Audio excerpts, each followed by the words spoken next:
I'm Jackie Waite, and today I'll be teaching you how to make a light box. First thing you're going to want to do is take your tape measure and measure 2 inches around each side of the box and put a mark. You should end up with some marks looking like this.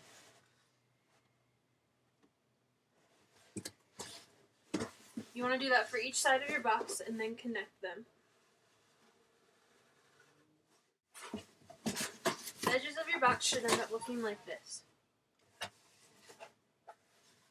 The next thing you do is take your box cutter or scissors and cut out the squares that you just drew.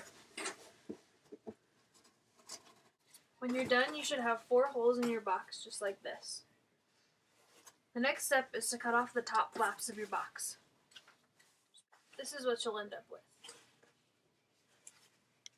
The next step is to get your poster board and mark it every 2 inches.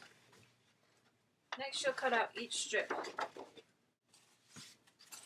The next thing you'll do is glue the strips to the inside of the box, making sure that the marker is facing the inside. That way you won't see it when you're taking pictures. The next thing you have to do is cut your fabric. You need to cover each hole on the side completely and also the hole on the top. So how I'm going to do it is just put my fabric over the hole and make it come out just a little bit over the side. So that way I can tape it right here.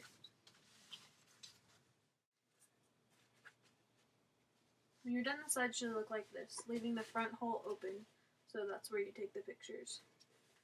Your next step is to take another piece of poster board and cut it to be the width of the box. But you'll want it to be much longer than the box.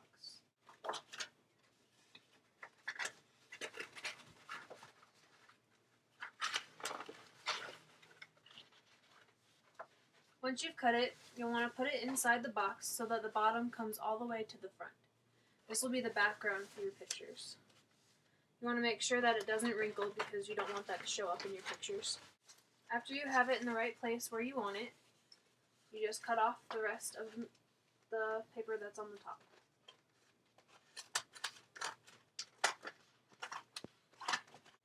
Your next step is to take your last piece of fabric and cover the top of your box. This one will have to be a little bit bigger than the ones you used for the sides.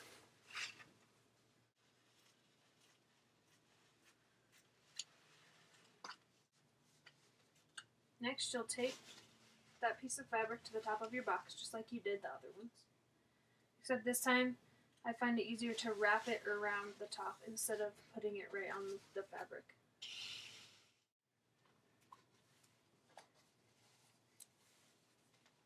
This is what the top should look like when you're done.